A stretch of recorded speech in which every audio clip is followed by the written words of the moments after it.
Nós temos que perceber que depressão não é só tristeza. Até pode haver coisas na história desta pessoa que justificam aquilo, mas uma pessoa com um desequilíbrio químico não consegue dar prioridade às coisas, e dar prioridade é uma coisa essencial para fazer psicoterapia, verdade? Isto é pergunta de exame em psiquiatria. Se tivesses que fazer uma pergunta a um doente para lhe fazer um diagnóstico, o que é que perguntavas? E houve uma pessoa que respondeu: como é que está o sono e o apetite? E não é por acaso. Só quer desaparecer daqui. Se eu pudesse, ia para outro país, não sei qual, nunca mais ninguém me via. A ideação suicida começa com estas palavras. A dor crónica, quanto mais tempo estiver sem ser controlada, mais crónica e mais grave se torna. O estilo de vida é importantíssimo, é verdade. A genética também é importantíssima, é verdade. Mas às vezes não vai ser suficiente. Olá a todos, bem-vindos a mais uma viagem na nossa nave. Hoje tenho aqui uma convidada especial, com uma história especial que eu já conto, mas primeiro vou apresentá-la.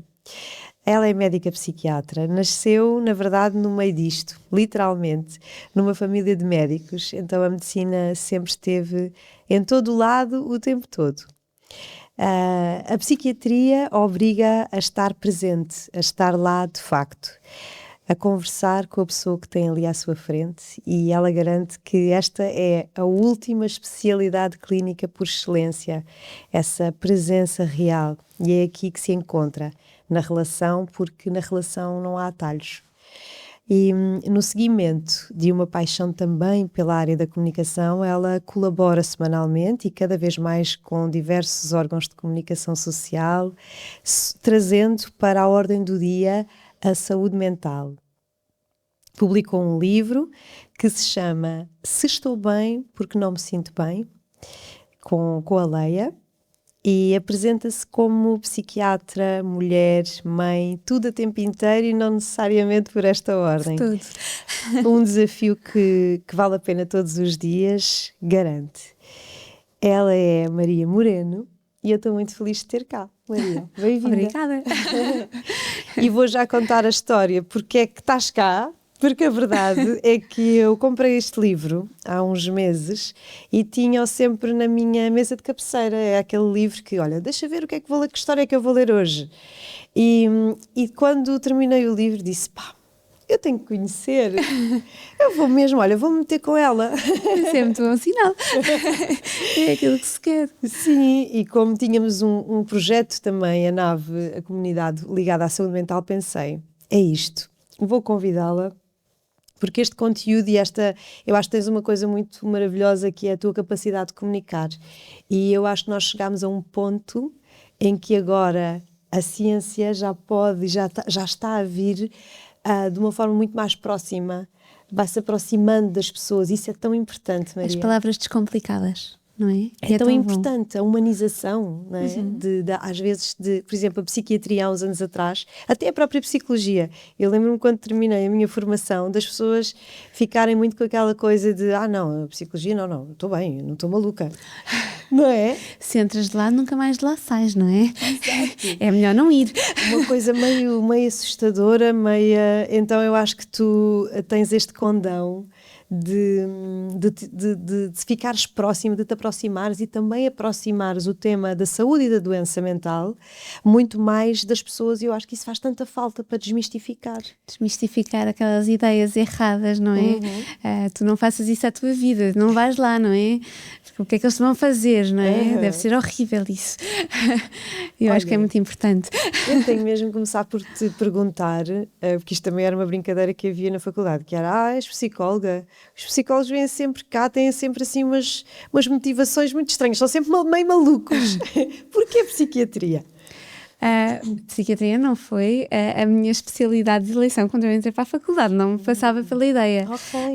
Mas de facto eu acho que a psiquiatria é muito, a pessoa entra no primeiro estágio de psiquiatria e eu acho que no final do primeiro dia eu vivo com esta ideia que é a grande maioria dos psiquiatras decidiu no final do primeiro dia de estágio se sim ou se não, se sim totalmente ou se não nada a ver, não é? E de facto sim, quer dizer, eu chego a um sítio onde de repente o doente é o material que nós temos para chegar ao diagnóstico, não é? e eu acho que é tão bom, não é? Aquela ideia, eu trago esta ideia muito presente do médico humanista, que só tem a secretária e o doente, não é? De estar lá, de falar com a pessoa, de perceber quem é aquela pessoa, quais são as motivações dela, não é? E eu acho que isto é tão importante. É mesmo o sítio onde eu me encontro. Eu acho que usaste essas palavras e eu não usaria melhor. É o sítio onde eu me encontro. Eu acho que é também, talvez, das coisas mais importantes em consulta ou em qualquer relação terapêutica, é a relação. A relação. Não é?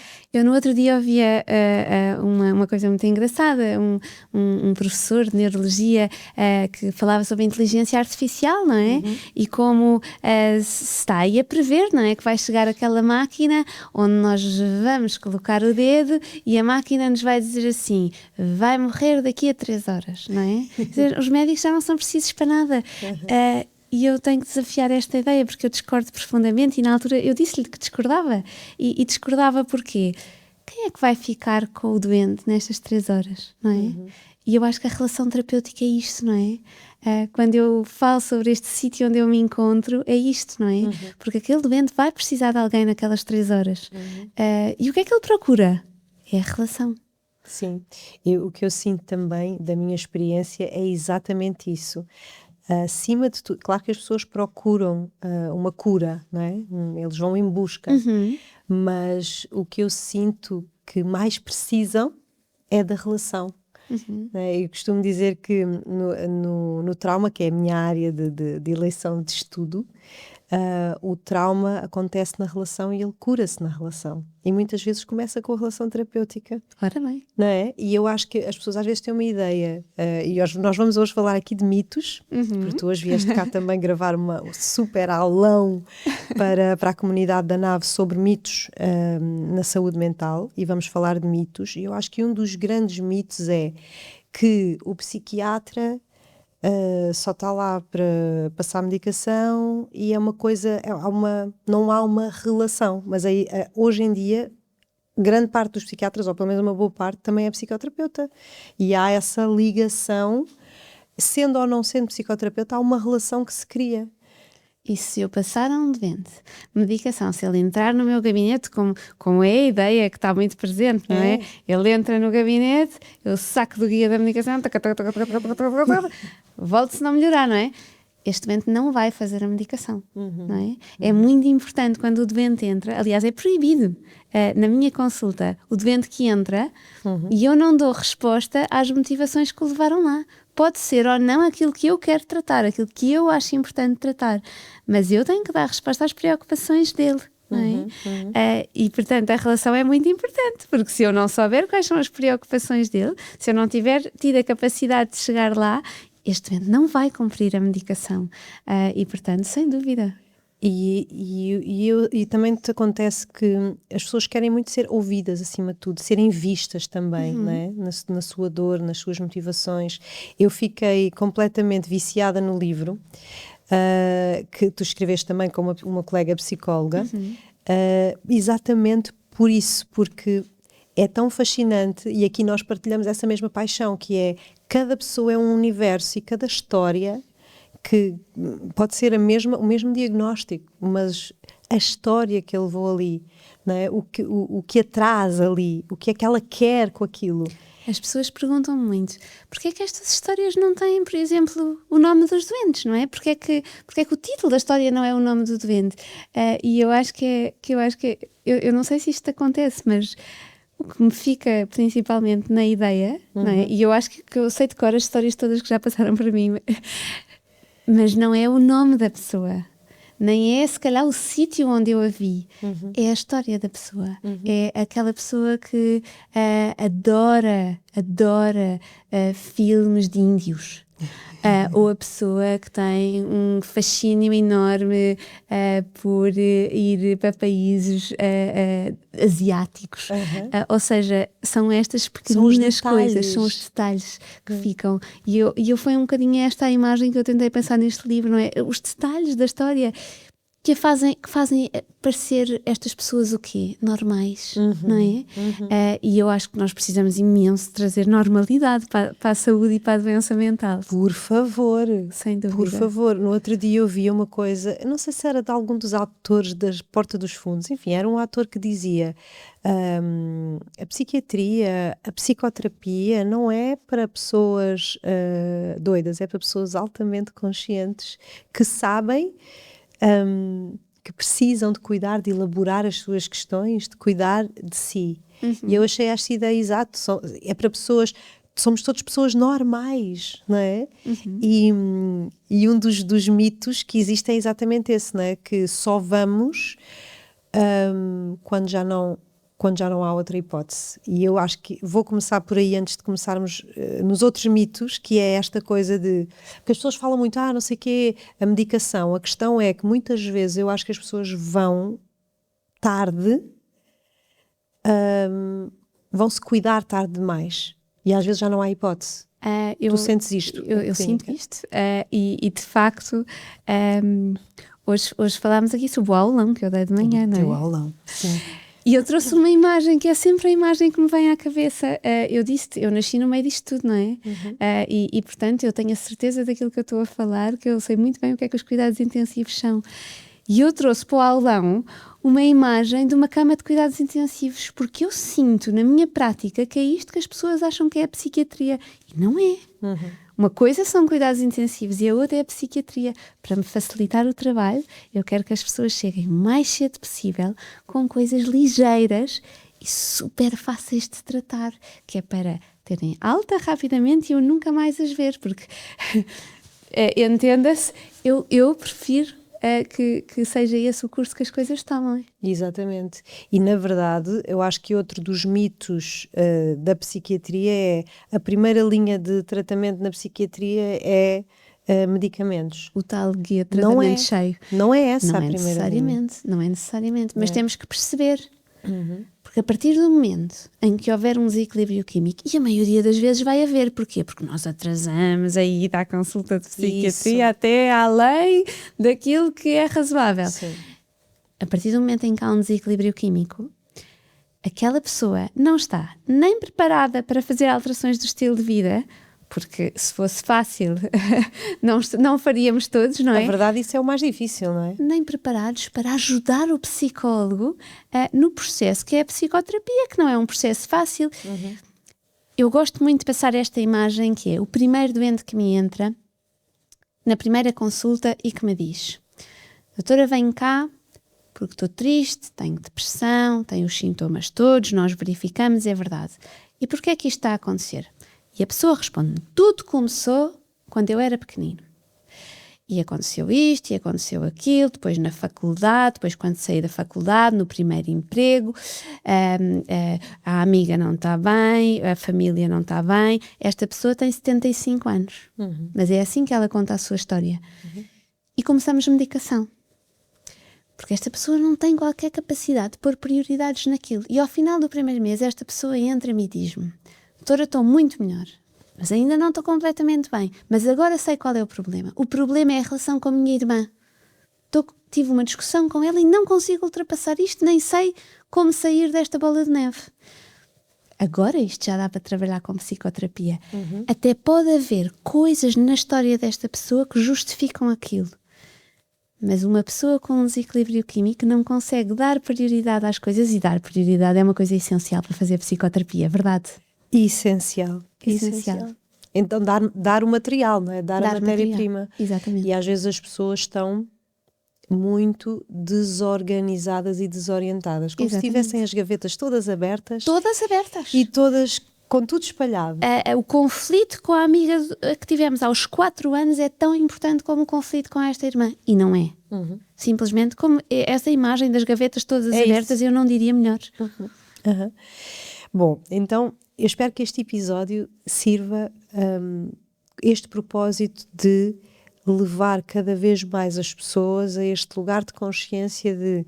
É muito importante, eu digo que a psicologia e que a psiquiatria são investimentos de longo prazo, porque nós precisamos ao longo da nossa vida E há bocado até estávamos a partilhar ali em off, agora as minhas questões atuais, de ter sido mãe há pouco tempo, de ter perdido o meu pai.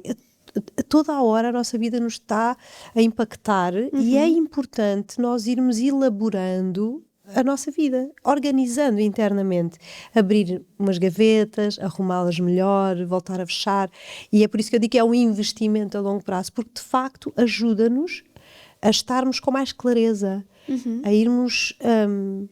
é um trabalho de prevenção, não é? Inês, hoje estás tu a fazer as perguntas, mas eu também te quero pôr uma. Qual é que é a palavra da década? A palavra da década. Vamos tentar adivinhar aqui. Olha, stress. Stress, eu acho que é uma boa. E eu até diria outra, vou partilhar outra contigo. Sustentabilidade. Olha, boa. Sustentabilidade. Sim. Todos nós ouvimos falar de sustentabilidade. O que é sustentabilidade?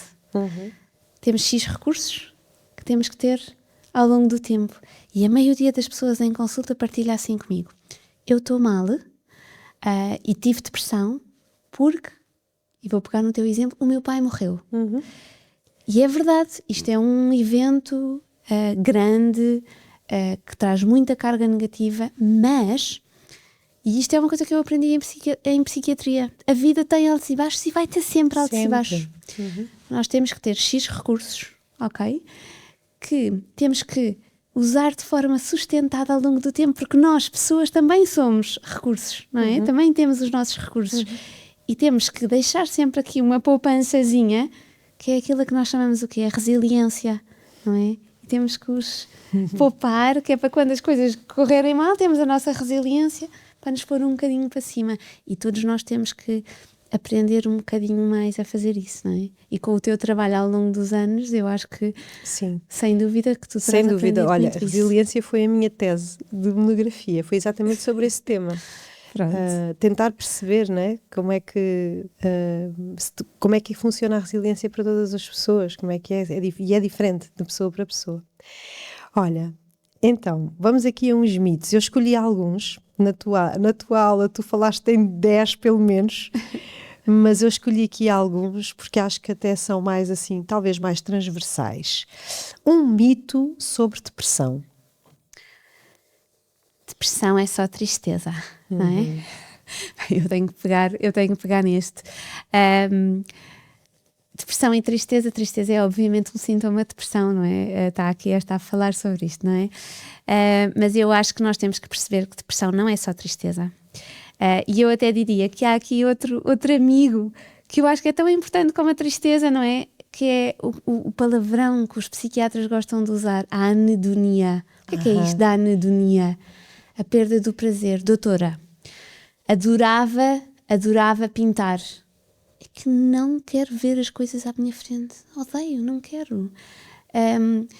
Adorava cozinhar. Cada vez que os meus netos iam lá à casa, fazia 3 bolos, fazia panados, ovos mexidos, para se eles não gostassem.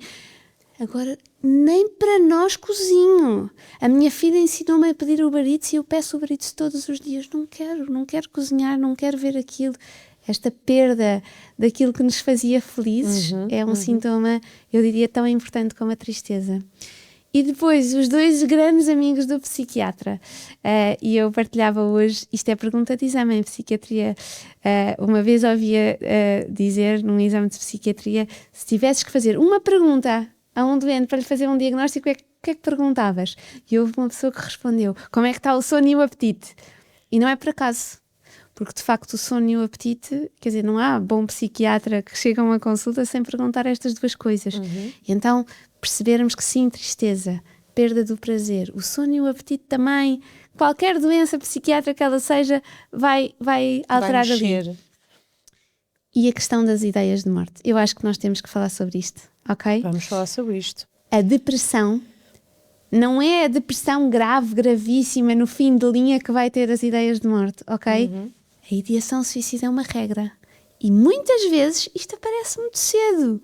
Não é a ideação suicida como nós achamos. Começa com só quer desaparecer daqui. Se eu pudesse, ia para outro país, não sei qual, nunca mais ninguém me via. A ideação suicida começa com estas palavras, ok?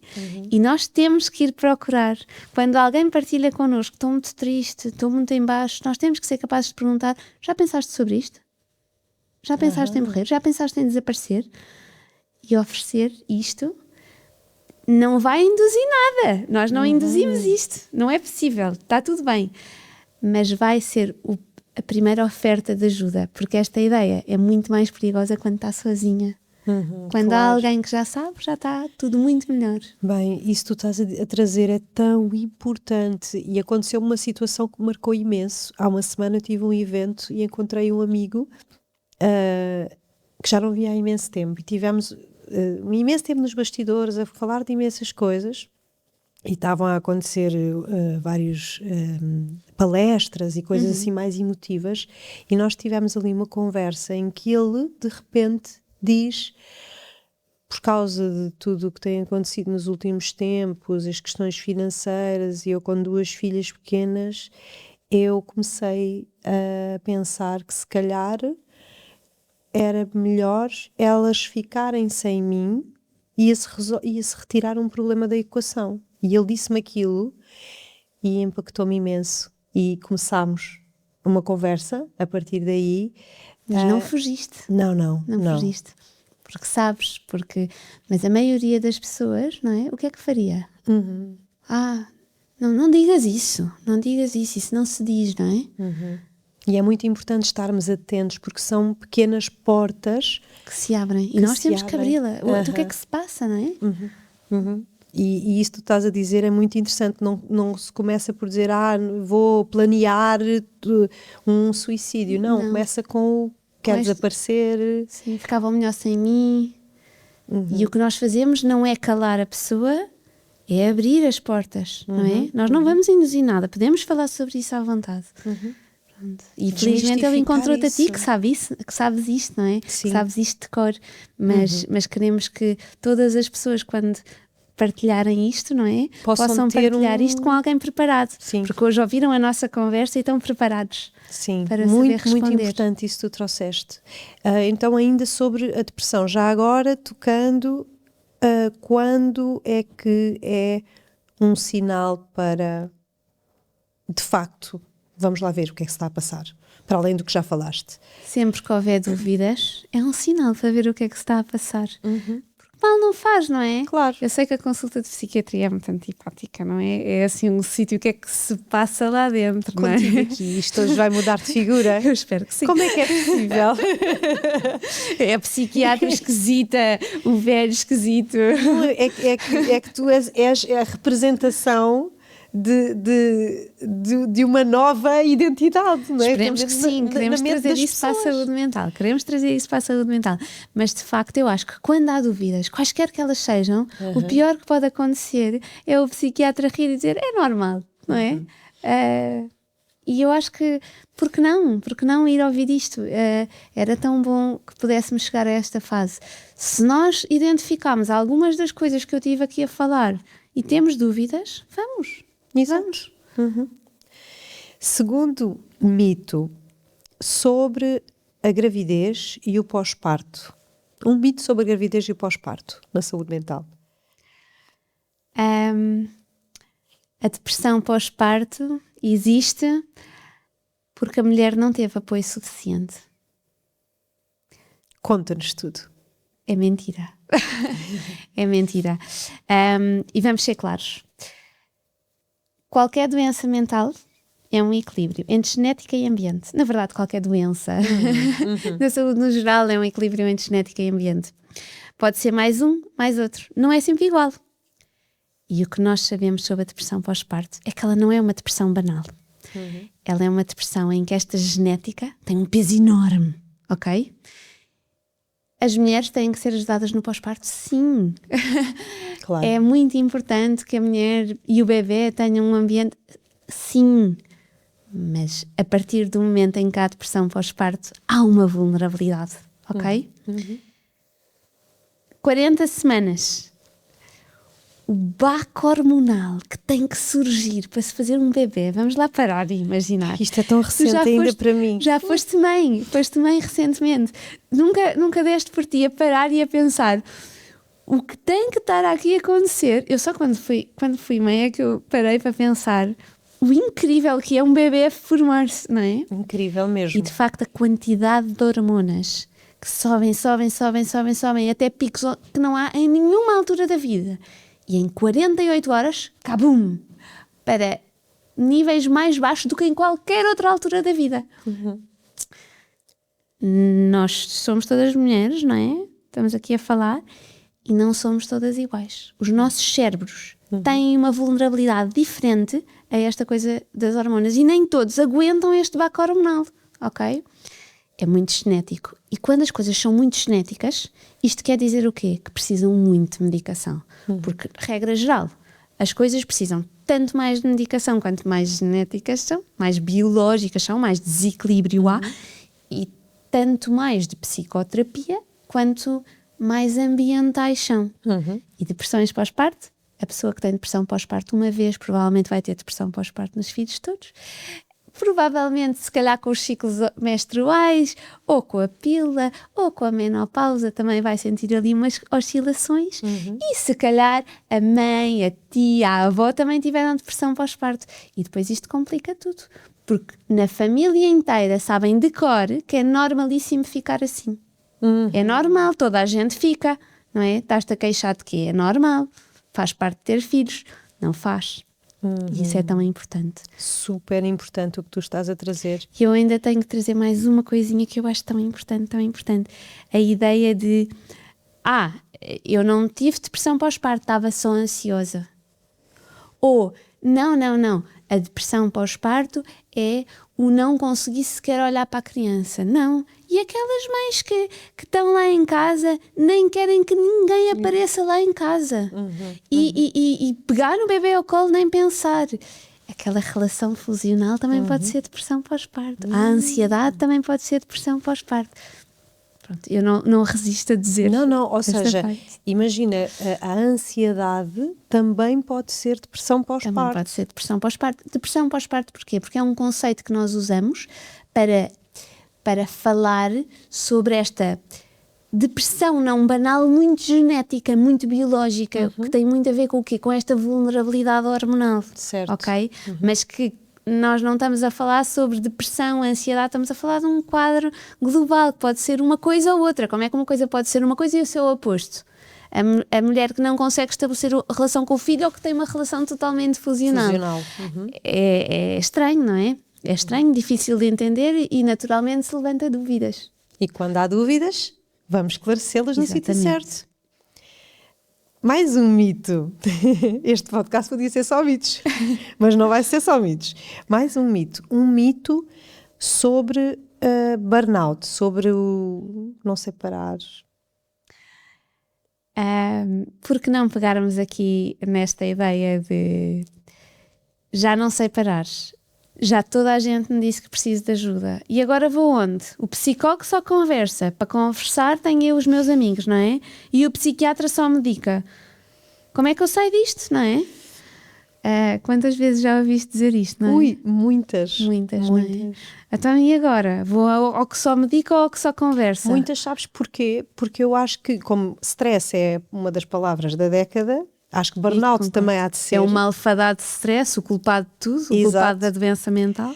Exato. Eu acho que nós também, as pessoas também se habituaram eu agora falo um bocadinho por mim também, mesmo estando aqui dentro disto tudo, eu acho que tenho também uma predisposição pela minha neurodivergência de ir muitas vezes ao limite e não reconhecer já o meu próprio limite. Ou seja, quando é que eu comecei a sentir-me cansada, sabes? E depois eu acho que isto se arrasta, e acho que isto eu estou a trazer o meu exemplo porque eu sei que vai caber em muitas pessoas, acaba por se arrastar e as pessoas começam a entrar numa coisa perigosa que é em autogestão de eu já sei que aguento. E também não vale a pena. E também não vale a pena, também não se vai resolver grande coisa, eu preciso é descansar, se calhar, tirar umas férias, só que não. Só que não. E a verdade é que a resposta, não é? A resposta a este mito é... Eu advogo um trabalho na saúde mental que é impossível. É impossível fazer bom trabalho em saúde mental com um divórcio entre a psiquiatria e a psicologia. Isto é o sinónimo disso, não é? O livro é o sinónimo disto. A verdadeira saúde mental acontece no encontro. no encontro entre o psicólogo e o psiquiatra.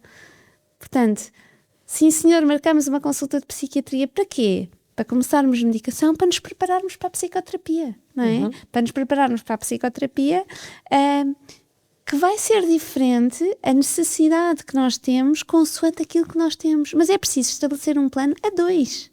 Na verdade, a 3. O doente, o psiquiatra, o psicólogo e, eventualmente, porque não, o pilar muito importante, depois o estilo de vida, que é para as coisas não voltarem ao sítio onde estavam. A alimentação, etc. Exatamente.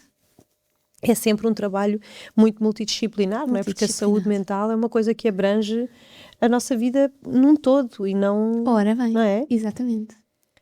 Olha, então, dos mitos agora vamos passar para um disco muito pedido aqui na minha comunidade, que tem muitas mulheres e que me pedem, por favor, fala sobre as hormonas, sobre perimenopausa, sobre esta coisa, vulnerabilidade hormonal. E sabes, eu tenho 40, tenho amigas minhas mais velhas que me dizem, pá, é incrível que só agora é que se começa a falar disto, mas assim, tipo, com mais altifalantes, porque a informação até há bem pouco tempo era muito pouca. Então quero aproveitar a oportunidade de ter aqui para falarmos um bocadinho mais sobre isto. Nós podemos falar de uma vulnerabilidade biológica feminina em relação à saúde mental? O que é que isto significa? Nós, mulheres, já fomos apelidadas de tudo. Histéricas, sensíveis, dramáticas, não é? E eu acho que hoje em dia demos um grande pulo e agora somos resilientes. Eu no outro dia falava numa formação sobre isto e eu acho que olha, é outra palavra da década, é a resiliência feminina, não é? A mulher que é capaz de tudo, é boa em tudo, é boa profissional, boa mãe e novamente estamos nós na nossa conversa. Já percebemos onde é que fomos parar, não é? Pronto, boa mãe, boa mulher, boa esposa, boa amiga, também tem que cuidar do estilo de vida, tem que ser ótima em tudo. Há um único segredo, não pode parar, não é? E depois temos um ambiente pautado por uma exigência, eu acho que maior do que alguma vez foi, não é? E a par de um corpo e de um cérebro que oscila com as hormonas. É um facto. Não é psicológico. Muitas vezes perguntam-me, sou eu ou são as hormonas? Isto não dá para... é uma pergunta sem resposta. Claro. Porque é simultaneamente a pessoa e as hormonas. Cada vez que as hormonas oscilam, quaisquer que elas sejam, mas também os estrogénios e a progesterona, que é desse que nós estamos aqui a falar, os neurotransmissores oscilam, ok? E, portanto, oscila o quê? O nosso humor, o nosso comportamento, as nossas emoções. Os nossos pensamentos. Os nossos pensamentos. Agora, somos todas mulheres, não somos todas iguais, como eu dizia há pouco. E a vulnerabilidade cerebral às hormonas é diferente. Por isso é que há mulheres, todas nós sabemos o que é a TPM, mas há pessoas que sabem o que é a TPM e há pessoas que vivem em função disso, não é? Todas as pessoas têm uma adaptação no pós-parto, não é? Aliás, quer dizer, mesmo o próprio, quer dizer, quem já passou por um pós-parto sabe, não é? Mesmo o edema que a pessoa tem, é assim, pronto, há oscilações fisiológicas, mas depois há pessoas que têm depressão pós-parto. Não é? Porquê? Porque há uma vulnerabilidade a isto. E esta vulnerabilidade, como eu dizia, habitualmente, se existe para uma coisa, existe para vários tipos de ciclos. Por norma, não é sempre, isto é uma regra, mas por norma, se existe uma oscilação consoante um ciclo, devemos ir pesquisar as coisas como um todo. Olha, mais uma vez, trago o meu exemplo. Eu não tive depressão pós-parto, embora tenha chorado imenso por tudo e por nada e passei essa onda, mas, por exemplo, a TPM, para mim, sempre foi, mas sim, sempre... Uma questão. Uma questão. E, apesar de tudo, houve alguma labilidade no pós-parto, não é? Sim. Ou seja, a TPM é uma questão... Há uma labilidade no pós-parto, ok? Não sei se sentiste isso apenas do teu segundo filho ou do primeiro também. Senti dos dois. Dos dois. Porquê? Como eu dizia, normalmente, quando há uma suscetibilidade hormonal, ela aparece sempre que há uma oscilação hormonal. Porque a vulnerabilidade está lá, não é? E claro que tu tens umas estratégias super otimizadas, não é? E isso também nos traz alguma coisa, não é? Certo. Mas a vulnerabilidade está lá. Exatamente, e falávamos há pouco, porque eu sei que, pelo menos aqui, a comunidade que me segue são pessoas também muito ligadas ao autoconhecimento, à meditação, e o que eu quero trazer para aqui, na primeira pessoa, é que, por vezes, estas ferramentas que são incríveis e importantíssimas no nosso estilo de vida, por vezes elas deixam de ser suficientes. E eu sou caso disso. Por exemplo, depois de ter sido mãe, depois das oscilações hormonais, a minha ansiedade aumentou, e na altura do TPM ela ganhou um contorno, para mim, muito exuberante, que eu pensei, pá, ok, vou ter que olhar para isto agora de outra forma, porque só com as minhas ferramentas de sempre e os meus hábitos de vida já não dá. E isso é muito importante ser dito também. Porquê? Porque nós temos 2 doentes, certo? E eu gosto sempre de saltar da saúde mental, porque quando nós saltamos da saúde mental para fora é tudo muito mais fácil. Temos 2 doentes. Um doente que tem 55 anos, que teve o pai, o avô e o tio que morreram de infarto e que come feijoada todos os fins de semana. E ele entra na urgência com uma dor pré-cordial aqui, uma dor, um peso grande no peito, não é? E depois temos um doente de 20 anos, faz um estilo super saudável, não tem antecedentes na família. Qual destes é que tem maior probabilidade de ter infarto? É o doente, que a vida dele está tudo a pedir para isso, não é? Exato. Mas a verdade é que há infartos aos 20 anos, não é? O que é que isto quer dizer? O estilo de vida é importantíssimo, é verdade. A genética também é importantíssima, é verdade. Mas às vezes não vai ser suficiente.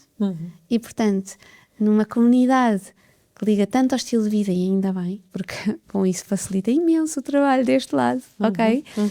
Mas a verdade é que mesmo que nós comer super bem, dormir super bem, fazer meditação, ir ao ginásio, isso é tudo espetacular. E ainda assim há pessoas que vão ter infarto, que vão ter diabetes, que vão ter hipertensão, ok? Isto acontece. Porquê? Porque também há a parte biológica. Essa nós não podemos contornar. Exato. E é preciso cuidar, não é? E às vezes não nos sentirmos culpados, não é? Mas porque eu sou tão saudável, porque é que eu tenho isto? Exatamente. Não é? Porque sim. Porque sim. Porque sim. E temos que tratar. Exato. Porque também faz parte de otimizar o estilo de vida. Olha, diz-me uma coisa, ainda sobre esta questão, como é que nós podemos distinguir as flutuações emocionais normais de um quadro clínico, por exemplo, de disforia pré-menstrual, que é uma TPM já muito exacerbada, digamos assim? Como é que... Eu costumo falar em 5 ideias, ok? Todos nós podemos ter emoções, ainda bem que as temos, quaisquer que elas sejam, porque a tristeza tem um papel, porque a ansiedade tem um papel, elas são todas ótimas no seu papel. Mas a intensidade, ok? Uma coisa é estar triste, a outra coisa é estar muito triste. Uma coisa é estar ansiosa, a outra coisa é não conseguir sair da casa de banho antes de um exame, ok? Se uma coisa é haver oscilações do humor, que todos temos, e ainda bem que nós não somos uma linha que não se move, a outra coisa são oscilações da TPM que estragam tudo à nossa volta. A intensidade. Ok. A duração, ok? Isto é uma coisa, é uma tristeza de agora ou é uma tristeza que se prolonga durante 6 meses, ok? Foi esta TPM que correu menos bem ou é uma coisa de vida inteira? É uma TPM que ocupa 3 dias antes do período de chegar, Isso é importante. ou, como algumas doentes me dizem, eu tenho mais dias em TPM do que 100, porque isto é uma realidade para algumas. Então falámos sobre a intensidade e a duração. E depois, o motivo. Uma coisa é, ok, eu na TPM, se as coisas começarem a correr mal, tenho menos ferramentas para dar resposta. A outra é, sem motivo aparente, eu já estou péssima, não é? Vivo péssima e não há motivo, nem sequer consigo elaborar as coisas nesse sentido. o impacto e o sofrimento que isso gera. São os dois últimos, ok? A pessoa consegue fazer a sua vida apesar disso? Ou não? Porque há pessoas que não conseguem. Sim, Ok? sim, sem E é tão dúvida. importante trazer isto. É muito importante trazer isso. Eu estava a falar dessa minha vulnerabilidade e de eu ter meses de pensar assim, de eu saber exatamente, tipo, eu terminei de ovular e no dia a seguir acordei de manhã com muito mais ansiedade. Tipo, de um dia para o outro, literalmente. E às vezes estamos a falar de 2 semanas assim, quase 3 semanas assim. A tal é os tais de Vênus que me dizem passe mais tempo assim do que não. Exato. E isso é de um impacto enorme na nossa vida. Enorme. E sim, e também, obviamente, não é sempre igual, mas só isto já é enorme. imenso, já é imenso, sim, já é imenso. Outra pergunta sobre esta questão. A perimenopausa, que ainda é tão pouco falada, aliás, eu acho que agora já se fala muito mais do que antes. E ainda bem. E ainda bem para as mulheres, não é? Eu acho que as mulheres durante muito tempo viveram este momento da sua vida num silêncio e num sofrimento muito grande. E com muita, eu diria que comentários muito depreciativos. Sim. Está com os calores, não é? O que é que está realmente a acontecer nesta fase? Ou quais são os eu sei que existem muitos sintomas, mas assim, o que é que nós devemos estar atentas que começa por acontecer e é importante sabermos disso? E o que é que se está a passar a nível neurológico? Então nós dissemos que temos oscilações hormonais, não é? O que acontece na TPM é isto, não é? Há oscilações assim. No parto nós temos 40 semanas a fazer isto e em 48 acabam, não é? Na perimenopausa nós estamos assim e depois ao longo de 2 anos, normalmente, vimos cá para baixo. Não é uma coisa tão abrupta como no pós-parto, mas vai ser sentida, não é? E a verdade é que eu acho sempre muita graça aquelas mulheres mais pragmáticas que me dizem com uma surpresa muito grande: os calores são verdade. E é assim, eu fico sempre, eu sei, aliás, para quem tem dúvidas se os calores são verdades, eu lembro-me sempre de uma médica mais velha que nos mostrou, quando eu ainda estava na faculdade, um doente homem que estava a fazer a hormonoterapia. Muitas vezes quando as pessoas têm cancros, não é? Depois fazem uma hormonoterapia a seguir. E o que se dá sintomas muito parecidos com a menopausa. E então era um homem com calores, não é? Eles são verdade. É verdade mesmo. Existem mesmo, para quem tenha dúvidas. E, portanto, o que acaba por acontecer e o que é que me preocupa a mim deste lado, que sou parcial e que tenho as minhas próprias preocupações com a saúde mental, quando nós começamos a perceber que este abalo hormonal, que não é tão súbito como no pós-parto, mas que vai existir, não é? Ao longo desses 2 anos, as hormonas vão cá para baixo até ficarem em níveis que nós não estamos nada habituados, não é? O impacto disto no humor, não é? E isto pode ser um impacto biológico, mas também vai haver outro, não é? Que também há no pós-parto, não é? No pós-parto nós temos uma mulher que de repente se passa a ser de mulher única ou de mulher em casal, não é? Para mulher com um espaço partilhado com um bebê que depende dela. Mas na menopausa eu também diria que há aqui uma grande transição para a autoestima da mulher. Eu sinto muito isto. As mulheres trazem muito isto. E portanto juntam-se 2 coisas. Junta-se o ambiente e junta-se a genética. Como eu disse, muito genética, ok? Esta vulnerabilidade no humor, mas também a adaptação às coisas que vêm com a menopausa e que muitas vezes eu acho que tem algum impacto na autoestima das mulheres e que tem que ser falado, não é? Acho que é importantíssimo haver ajuda quando é necessária da psicoterapia para nos reformularmos um bocadinho como esta nova mulher, não é? Que vai surgir, com outras, que é outra fase de vida que também vem com coisas tão boas, não é? E da mesma forma perceber que sempre que há vulnerabilidade a nível hormonal deste cérebro, não é? Que não é capaz de se readaptar à velocidade que é preciso, então perceber que pode haver uma fase em que é preciso a medicação. Alterações do sono. Quantas pessoas me dizem estas alterações do sono começaram na menopausa? ok? Exato, tipo aquelas coisas de acordar às... Exatamente. Dormi bem a vida toda, Uhum. desde a menopausa, mas depois chegam aos 68 anos com alterações do sono que vêm desde a menopausa e eu penso, a minha porta está aberta. Claro. Não precisamos estar estes anos todos a dormir mal. Imagina o impacto que isto tem, não é? Falamos todos sobre a importância de comer bem, dormir bem.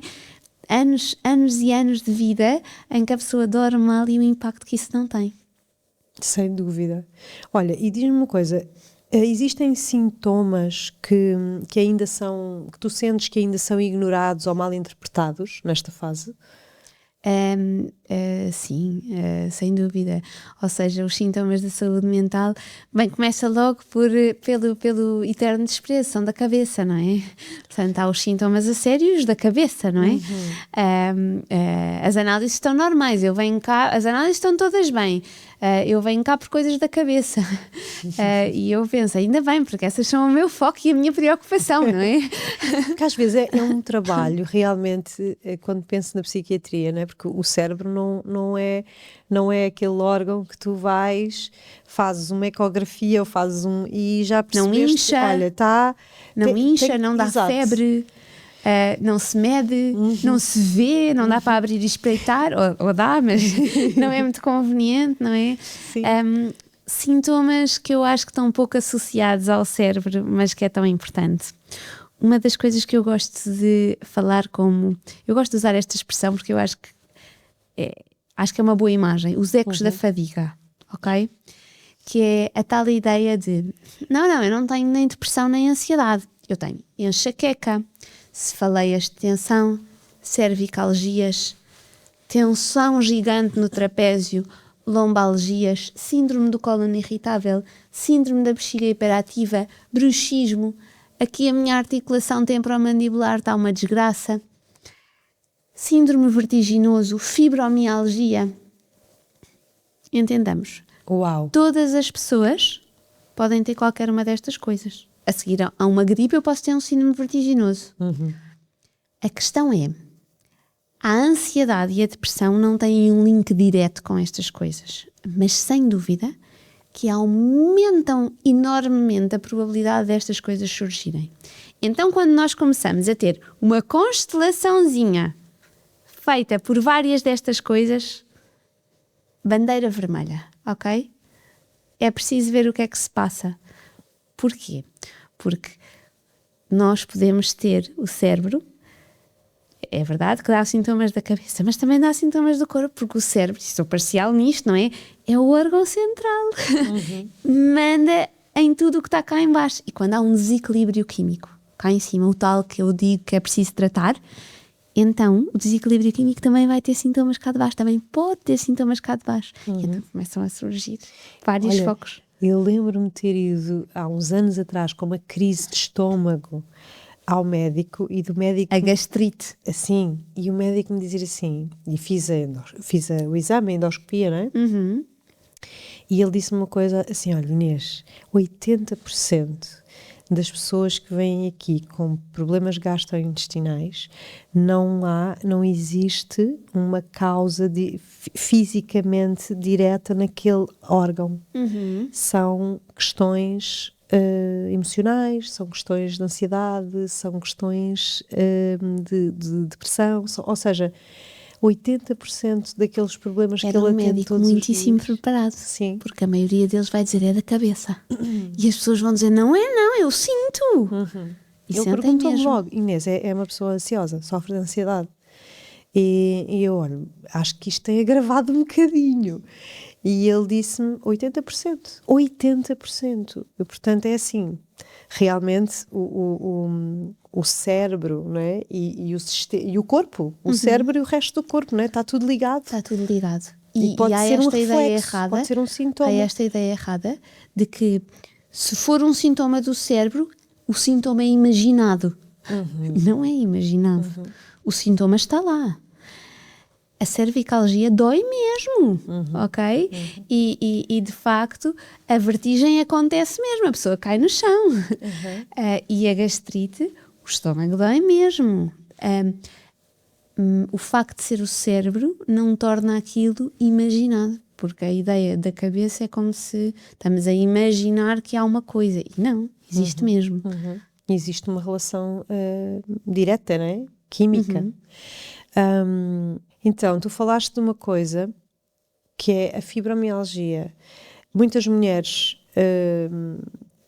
trazem isto, e isto é uma coisa realmente que tem muito peso, muito sofrimento. Imenso. E tu falaste da fibromialgia, já ouvi o Dr. Gabor Maté também falar das doenças autoimunes. Qual é que é a tua visão sobre a fibromialgia?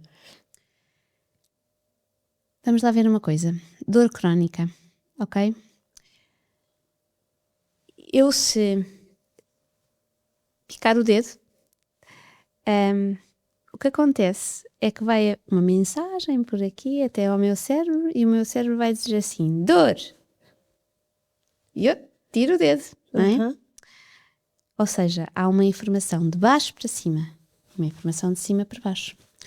Todas as dores crónicas, ok, implicam que esta informação que vem do cérebro para baixo começa a ter um peso maior, ok? E, portanto, a dor crónica vai ser controlada sempre, independentemente disso, de uma forma um bocadinho diferente, porque as vias que vão estar a ser mais importantes naquela dor são diferentes, ok? E o cérebro vai ter sempre um papel maior numa dor crónica do que numa dor aguda, ok? Sempre. Na fibromialgia, nós sabemos que esta via do cérebro para baixo tem ainda mais importância. Porquê? Porque há uma desregulação química lá em cima. Nós não sabemos bem porquê, na verdade. Nós sabemos sim o quê? Que muitas vezes há mais depressão e há mais ansiedade neste caso, ok? Não é um de certeza, há uma maior probabilidade de aquele cérebro, nós sabemos de certeza que há ali um desequilíbrio químico, por isso é que há dor sem haver a agulha a picar, não é? Sem haver ninguém a martelar a mão.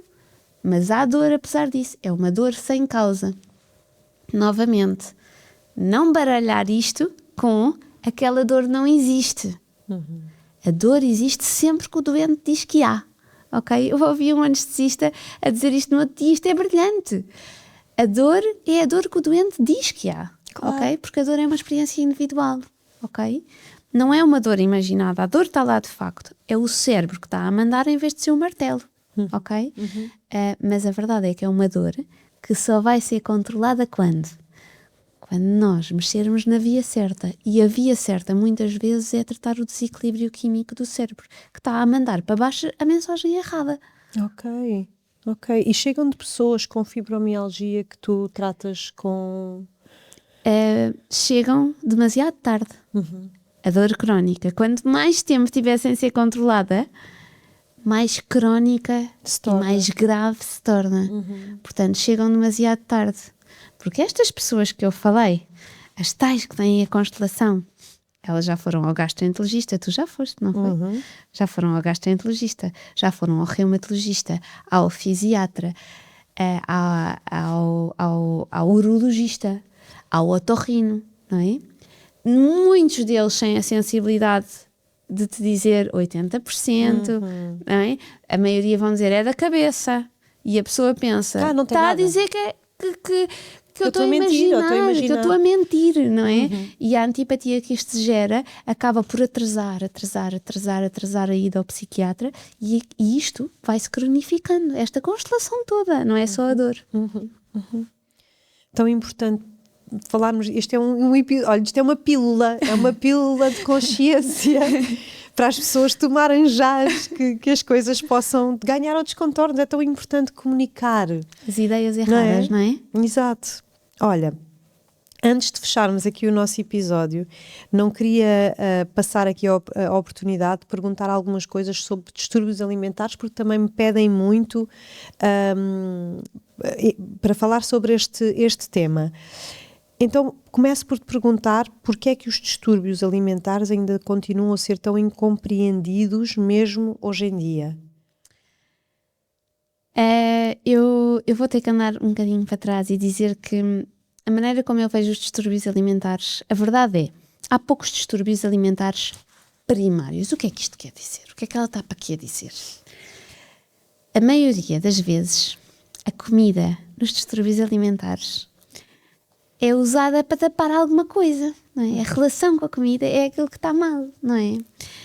Mas nós podíamos escolher a comida como podíamos escolher, e escolhemos tantas vezes, o álcool, o tabaco, como podíamos escolher 30 outras coisas, não é? E eu acho que esta é a principal ideia incompreendida. É a ideia de que aquilo é o problema principal, não é? Lá está, nós vamos à reumatologia, tratar a dor, que é o problema principal, e não é. Não estamos a olhar para a origem do problema. Nós vamos tratar um alcoolismo que surge porque há uma depressão não tratada, nós não vamos tratar o alcoolismo. E se nós vamos tratar um distúrbio alimentar, se existe uma ansiedade por baixo, não vai resultar, ok? E achas que pode ter a ver, imagina, um determinado perfil de personalidade pode desenvolver uma ansiedade, por exemplo, e ter este tipo de comportamento porque tem um determinado perfil, se calhar, mais controlador ou mais... E que aquela é a forma... Sem dúvida. Da pessoa colmatar um determinado vazio. Nós sabemos o quê? Que diferentes tipos de personalidade também vão procurar diferentes mecanismos de tapar os sintomazinhos que têm, não é? Muitas vezes nós associamos o perfil mais controlador, da boa aluna, que quer ter tudo em ordem, à anorexia, por exemplo, e o perfil mais impulsivo ou à bulimia, por exemplo, ok? Mas também sabemos, e isto às vezes é menos falado e eu acho tão importante, que, por norma, a pessoa que tem distúrbio alimentar raramente tem a anorexia a vida toda, a bulimia a vida toda, não é? A obesidade a vida toda. Muitas vezes nós vamos ver uma progressão natural do distúrbio alimentar e isto é pouco falado. Falamos muito do perfil A ou perfil B e o perfil ao longo da vida.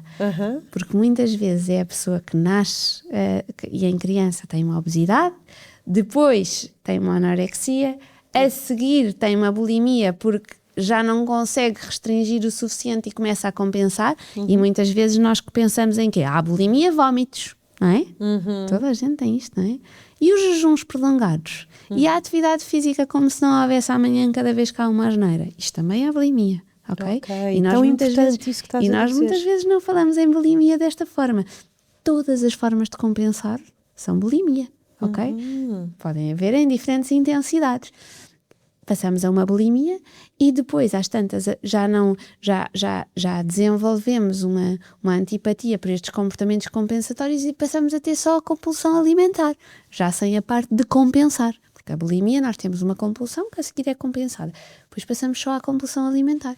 E a seguir vem a obesidade. Outra vez a obesidade. Não é?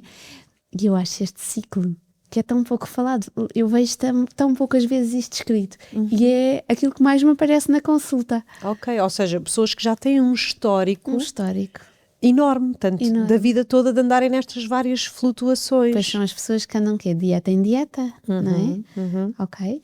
E que muitas vezes têm o quê? Isto também é uma coisa que eu apanho muito, é os sintomas não tratados, não é? Ou de depressão, ou de ansiedade, e às vezes até de oscilações de humor. Nós às vezes, há bocado falávamos em vulnerabilidade, não é? Vulnerabilidade hormonal, mas há outras vulnerabilidades, não é? Vulnerabilidades, por exemplo, a vulnerabilidade à ausência de luz solar. As pessoas que têm depressão sazonal. Inês, quero partilhar contigo que uma das coisas que eu me apercebo, eu que recebo, por exemplo, doentes da equipa da obesidade, é que muitas obesidades têm depressões sazonais por baixo. Porquê? Porque as depressões sazonais têm uma característica super gira, entenda-se, não é? Eu sou psiquiatra, acho gira estas coisas, mas as pessoas comem mais e dormem mais. A maioria das depressões as pessoas comem menos e dormem menos. Mas nas depressões sazonais é ao contrário. E então aquelas pessoas batem-se a vida toda com dietas. Cada vez que chega outubro, setembro, outubro, toca de ganhar peso, que depois recuperam em parte na primavera, mas não completamente. E todos os anos é assim, e a obesidade vai se instalando. Constante. E depois, quer dizer, são operadas, mas o problema continua porque ninguém percebeu. Não é? Que há ali um sintoma que está a tentar ser compensado. Tão importante isto. Super importante. Aliás, agora estava-te a ouvir falar nisso e só me vinha à cabeça agora aquelas canetas e aquelas para emagrecer rapidamente. Formas rápidas, não é? Sim, rápidas. Já vou aproveitar porque é uma curiosidade minha. O que é que se está a passar? Porque de repente tu vês pessoas que parece que envelheceram 20 anos, que derreteram, que, tipo uma discrepância muito grande. Não haverá algum perigo? Temos um amor muito grande às formas rápidas, não é? Às formas rápidas de tratar. Que dão pouco trabalho. Que dão pouco trabalho, não é? Que não importa muito pensar o que é que ali se passa, não é? E eu acho que tudo isto deve ser sempre um acompanhamento multidisciplinar, não é? Eu acho que o acompanhamento articulado, não é? Temos que perceber qual é a causa, não é? E a causa às vezes é biológica, ok? Uma das coisas que eu também percebi em psiquiatria, e vais-me desculpar esta frase, mas eu acho que as frases às vezes têm que ser fortes porque senão as pessoas não captam a nossa mensagem, não é? Uma das coisas que eu acho e que descobri em psiquiatria é que a alma de gordo existe. O que é que eu quero dizer com isto? É que existe uma vulnerabilidade biológica muito mais importante do que nós achávamos para a obesidade e para este descontrole alimentar do que nós inicialmente achávamos. Há pessoas que conseguem aderir ao estilo de vida e outras para quem é muitíssimo difícil. Porquê? Porque nós não temos um mecanismo, voltamos ao órgão principal, da fome e da saciedade todo regulado da mesma forma, ok? E há pessoas que têm um desequilíbrio deste mecanismo do que é a fome e a saciedade. Às vezes porque andaram a fazer asneiras no estilo de vida e já desorientaram este mecanismo. E outras porque nasceram assim. Porque o pai e a mãe também tinham obesidade. E claro que o ambiente em casa tem um papel, mas não é tudo. Não é tudo. E isto também acho que é uma coisa muito importante, porque é importante às vezes desculpabilizar estas pessoas, que elas sabem perfeitamente de cor que são fracas, que não conseguem aderir a nenhuma dieta. E isto é tão importante, não é? É muito importante ser dito, até para começarmos a entrar aqui num novo mindset, que é: todos temos uma história, todos temos e a nossa história, eu aqui também incluo a biologia, não é? Os nossos ancestrais, os nossos antepassados, de onde nós vimos, tudo isto tem impacto e influência, e eu acho que temos que parar de nos sentir culpados por tudo e por nada. Porque não consigo isto, porque eu sou mais fraca do que os outros. Ainda no outro dia partilhavas tu um story de alguém, das redes sociais, que falava que a depressão, que achava que a depressão realmente era ser fraco. E nós temos que parar de cultivar uns nos outros estes sentimentozinhos de culpa, às vezes quando dizemos: não penses assim, ou vai dar uma caminhada, que isso passa. Pegar na tua metáfora, entrar nesta nave e sair com novas crenças e o tal novo mindset que pedes. Não é? De pensar, de sermos um pouco também mais empáticos neste sentido, de perceber, se calhar aquela pessoa não consegue, por alguma razão que eu, acima de tudo, eu desconheço completamente, não é? Que ela tem uma história, tem uma biologia, somos todos diferentes. Eu quero partilhar contigo uma coisa que eu acho muito gira, que eu descobri na psiquiatria. A maioria dos medicamentos em psiquiatria não engorda.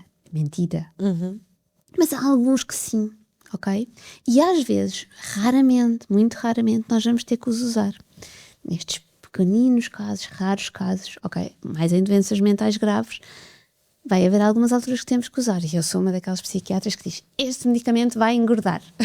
No próximo mês você vai fazer dieta estrita até vermos como é que isto vai correr. E uma das coisas que eu comecei a ganhar medo ao longo destes anos foi prescrever estes medicamentos, os tais que aumentam o peso, que são muito raros, a pessoas que sejam magras.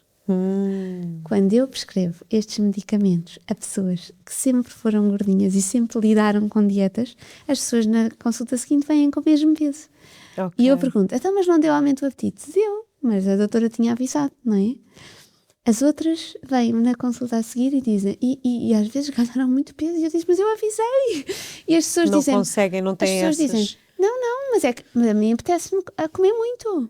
Então, mas eu disse que só podia comer muita salada, só podia comer muitos legumes. Falámos sobre isso, das proteínas, dessa importância. Não, é que a mim apetece-me comer massa. Isto nunca me aconteceu, não é? E eu percebi, não é? Ou seja, é de facto biológico.